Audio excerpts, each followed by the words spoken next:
Assalamualaikum warahmatullahi wabarakatuh. Salam guru penggerak. Dalam video ini kami akan membahas modul 1.4 Ruang Kolaborasi Budaya Positif, unggah hasil diskusi kelompok. Guru hebat, guru bergerak, Indonesia. Izin kami perkenalkan fasilitator kami, Bapak Danar Rongi, SPD. Pengajar praktek, Ibu Asniar, SPD JR. Dan bersama kelompok 2, Tini, SPD. Baharudin SPD, Jumiana SPD. Bapak, Ibu guru hebat, adapun kasus pada modul ini ialah kasus 1, guru matematika dan wali kelas 8, Ibu Santi sakit sehingga tidak dapat masuk dan mengajar. Akhirnya dicarikan guru pengganti. Ibu ini baru 2 tahun menjadi guru SMP. Beberapa murid perempuan, Sivi dan Natalie, mengetahui hal ini dan mulai menggunakan kesempatan dan bersikap seenaknya, tertawa dan tidak mengindahkan kehadiran Ibu Eni. Ibu Eni mencoba menyapa Vivi dan Natalie dengan ramah, sambil mengingatkan mereka untuk tetap fokus pada pengerjaan tugas. Ayolah tugasnya dikerjakan, nanti Ibu ditegur Bapak Kepala Sekolah, kalau kalian tidak kerjakan tugas. Tolong bantu Ibu ya. Namun Vivi dan Natalie malah jadi tertawa.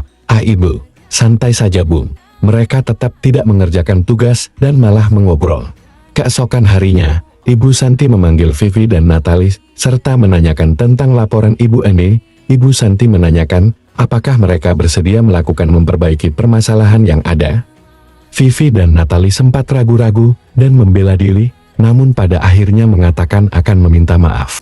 Ibu Santi menanggapi bahwa tindakan itu boleh saja dilakukan bila mereka sungguh-sungguh ingin meminta maaf. Namun Ibu Santi menanyakan kembali, apa yang mereka bisa lakukan untuk menggantikan rasa tidak dihormati Ibu Santi. Baik Vivi maupun Natalie mengakui bahwa perilaku mereka tidak sesuai dengan keyakinan kelas. Ibu Santi melanjutkan kembali apa yang akan mereka lakukan untuk memperbaiki masalah. Apakah ada gagasan? Setelah berpikir sejenak, Natalie dan Vivi mengusulkan, bagaimana kalau mereka mengadakan sebuah diskusi kelompok dengan teman-teman sekelasnya. Tema yang mereka pilih adalah penerapan keyakinan kelas, terutama tentang sikap saling menghormati dan bagaimana penerapannya di kehidupan sehari-hari di sekolah. Usulan kedua adalah mengirim email kepada Ibu ini tentang gagasan mereka tersebut.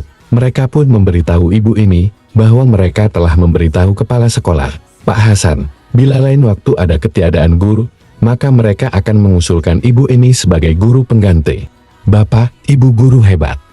Dalam kasus di atas, langkah-langkah restitusi apa saja yang sudah dijalankan oleh Ibu Santi? Menstabilkan identitas, Ibu Santi menanyakan, apakah mereka bersedia melakukan memperbaiki permasalahan yang ada. Validasi tindakan salah, Ibu Santi menanyakan kembali, apa yang mereka bisa lakukan untuk menggantikan rasa tidak dihormati Ibu Santi. Menanyakan keyakinan kelas, penerapan keyakinan kelas, terutama tentang sikap saling menghormati dan bagaimana penerapannya di kehidupan hari di sekolah. Menurut Anda, apakah restitusi yang diusulkan Vivi dan Natalie sudah sesuai dengan pelanggaran yang telah dibuat? Apakah langkah-langkah restitusi yang telah diusulkan mereka, langkah yang diusulkan Vivi dan Natalie, sudah tepat? Langkah-langkah berupa 1. Berdiskusi kelompok dengan teman-temannya. 2. Menetapkan tema keyakinan kelas, yaitu saling menghargai. 3. Mengirim email ke Ibu ini. 4. Menyampaikan kepada kepala sekolah tentang usulan diajar oleh Bu Ine ketika ada jam kosong lagi. Dalam kasus di atas, posisi apakah yang telah diambil oleh Ibu ini dalam menangani Vivi dan Natalie? Jelaskan jawaban Anda. Posisi yang diambil Bu Ine sebagai teman keterangan dari kalimat yang dikatakan oleh Bu Ine, ayolah tugasnya dikerjakan. Nanti Ibu ditegur Bapak Kepala Sekolah, kalau kalian tidak kerjakan tugas, tolong bantu Ibu ya. Kata-kata yang tercetak tebal menunjukkan posisi kontrol sebagai teman pada Vivi dan Natalie. Bapak, Ibu guru hebat. Jika Anda adalah Pak Hasan, bagaimana Anda menyikapi langkah yang ditempuh Ibu Santi? Menurut kami, tindakan Bu Santi sudah sesuai, sudah melaksanakan kegiatan restitusi yaitu 1. Menstabilkan identitas. 2. Validasi tindakan salah. 3. Menanyakan keyakinan kelas. Selanjutnya kasus kedua. Sabrina hari itu bangun terlambat dan terburu-buru sampai di sekolah. Dia pun akhirnya sampai di gerbang sekolah, tapi baru menyadari kalau tidak menggunakan sepatu hitam seperti tertera di peraturan sekolah. Di depan pintu kelas, Bapak Lukman memperhatikan sepatu Sabrina yang berwarna coklat. Sabrina berusaha menjelaskan bahwa dia terburu-buru dan salah mengenakan sepatu. Pak Lukman menanyakan Sabrina, apa peraturan sekolah tentang seragam warna sepatu? Sabrina menjawab sudah mengetahui sepatu harus berwarna hitam, namun terburu-buru dan salah mengenakan sepatu. Selain tidak mungkin kembali pulang karena rumahnya jauh sekali. Pak Lukman tetap bersikeras pada peraturan yang berlaku dan mengatakan, ya sudah, kamu sudah melanggar peraturan sekolah, kamu salah, sudah terlambat. Salah pula warna sepatunya. Segera buka sepatumu, kalau tidak bisa mengenakan warna sepatu sesuai peraturan. Akhirnya Sabrina meminta maaf dan memohon kembali kepada Pak Lukman agar tetap dapat mengenakan sepatunya dan berjanji tidak akan mengulang kesalahannya. Namun Pak Lukman tidak mau tahu. Tidak, kamu telah melanggar peraturan sekolah. Kalau tidak sanggup ambil sepatu di rumah atau diantarkan sepatu ke sekolah, ya sudah kamu tidak bersepatu saja seharian di sekolah. Sekarang copot sepatumu dan silakan belajar tanpa sepatu seharian. Sabrina pun dengan berat hati mencopot sepatunya dan memberikannya kepada Pak Lukman. Seharian dia tidak berani berkeliling sekolah karena malu dan lebih banyak berdiam diri di kelas tanpa alas sepatu. Dalam kasus di atas, sikap posisi apakah yang diambil oleh Bapak Lukman? Jelaskan, apakah indikatornya? Posisi yang diambil Pak Lukman adalah sebagai penghukum indikator. Pak Lukman menanyakan Sabrina, apa peraturan sekolah tentang seragam warna sepatu? Pak Lukman tetap bersikeras pada peraturan yang berlaku dan mengatakan, ya sudah, kamu sudah melanggar peraturan sekolah. Kamu salah, sudah terlambat. Salah pula warna sepatunya. Segera buka sepatumu, kalau tidak bisa mengenakan warna sepatu sesuai peraturan. Bapak, Ibu guru hebat. Bila Bapak Lukman mengambil posisi seorang manajer, apa yang akan dikatakannya? Pertanyaan-pertanyaan seperti apakah yang akan diajukan ke Sabrina? Jelaskan. Nak, apakah kamu tahu jam berapa sekolah dimulai? Kira-kira bagaimana caranya biar besok kamu tidak terlambat berangkat sekolah? Nak, sepatumu kok warnanya coklat. Alangkah baiknya waktu malam hari sepatu hitam disiapkan agar besok tidak keliru. Kira-kira bila Anda adalah kepala sekolah di sekolah tersebut, nilai kebajikan apa yang ingin dituju oleh peraturan harus berwarna hitam? Menurut kelompok kami yaitu nilai kesederhanaan, empati, komitmen, tanggung jawab, kontrol diri. Selanjutnya bagaimana Anda menyikapi langkah yang diambil Pak Lukman mengenai kasus tersebut? Sebenarnya langkah Pak Lukman benar karena berusaha menegakkan peraturan sekolah. Namun bagi Sabrina nilai kebajikan yang dia peroleh bukan berasal dari motivasi internal, melainkan berasal dari dorongan eksternal yang berasal dari peraturan yang disampaikan Pak Lukman. Selanjutnya kasus ketiga. Ibu Dani sedang menjelaskan pelajaran bahasa Inggris di papan tulis. Namun beliau memperhatikan bahwa Fajar malah tidur-tiduran dan tampak acuh tak acuh pada pelajarannya. Fajar coba jawab pertanyaan nomor 3, maju ke depan dan kerjakan di papan tulis. Fajar pun tampak malas-malasan maju ke depan, dan sesampai di depan papan tulis pun, Fajar hanya diam terpaku, sambil memegang buku bahasa Inggrisnya, dan memainkan spidol di tangannya. Ayo Fajar, makanya jangan tidur-tiduran, lain kali perhatikan. Sudah sana, duduk kembali. Kira-kira siapa yang bisa? Fajar pun kembali duduk di bangkunya.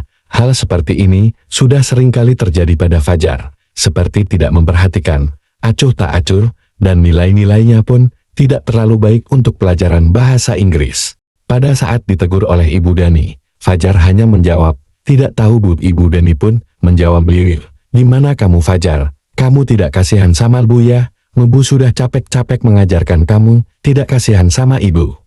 Dan Fajar pun diam membisu. Posisi kontrol apa yang diambil oleh Ibu Dani dalam pendekatannya kepada Fajar? Sebagai pembuat rasa bersalah, membaca sikap Fajar, kira-kira kebutuhan apa yang diperlukan oleh Fajar kebebasan. Bila mana Ibu Dani mengambil posisi pemantau, apa yang akan dilakukan atau dikatakan olehnya? Pertanyaan-pertanyaan seperti apa yang akan diajukan? Jelaskan. Jika kamu tidak memperhatikan pelajaran saya dan nanti nilai kamu kurang memuaskan dan kamu bisa tidak naik kelas loh. Apabila Anda adalah kepala sekolah di sekolah Fajar dan mengetahui hal ini, bagaimana tindak lanjut Anda? Memanggil Fajar, menanyakan mengapa Fajar tiduran di kelas. Menanyakan alasan mengapa Fajar tidur di kelas. Tindak lanjut, mencari solusi permasalahan dari Fajar yang menyebabkan dia tidur di kelas pada saat pelajaran bahasa Inggris. Dan terakhir kasus 4. Anto dan Dino sedang bermain bersama di lapangan basket dan tiba-tiba terlibat dalam sebuah pertengkaran adu mulut. Dino pun menjadi emosi dan mengadakan kontak fisik, menarik kemeja Anto dengan kasar sampai 3 kancingnya terlepas. Pada saat itu guru piket langsung melerai mereka dan membawa mereka ke ruang kepala sekolah. Ibu Suti sebagai kepala sekolah berupaya menenangkan keduanya, terutama Dino. Dino, sepertinya kamu saat ini sedang marah sekali. Mendengar itu, Dino pun mengalir bercerita tentang kekesalan hatinya. Ibu Suti pun melanjutkan bahwa membuat kesalahan adalah hal yang manusiawi dan bahwa mempertahankan diri adalah hal yang penting. Namun meminta Dino memikirkan cara lain yang mungkin lebih efektif, karena saat ini Dino berada di ruang kepala sekolah. Ibu Suti melanjutkan bertanya tentang keyakinan sekolah yang disepakati, serta apakah Dino bersedia memperbaiki kesalahan yang telah dilakukan terhadap Anto. Dino pun akhirnya perlahan mengangguk. Kemudian Ibu Suti balik bertanya kepada Anto, hal apa yang bisa dilakukan Dino untuk memperbaiki masalah. Anto menjawab, saya perlu kancing saya diperbaiki Bu. Ibu saya akan sangat marah kalau melihat kancing baju saya sampai copot 3 kancing begini. Ibu Suti pun kembali bertanya ke Dino apakah yang akan dia lakukan untuk menggantikan 3 kancing Anto yang terlepas.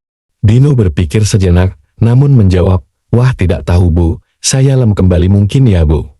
Ibu Suti berpikir sebentar dan menanggapi, kalau dilem akan mudah terlepas kembali Dino. Bagaimana kalau kamu menjahitkan saja, bersediakah kamu?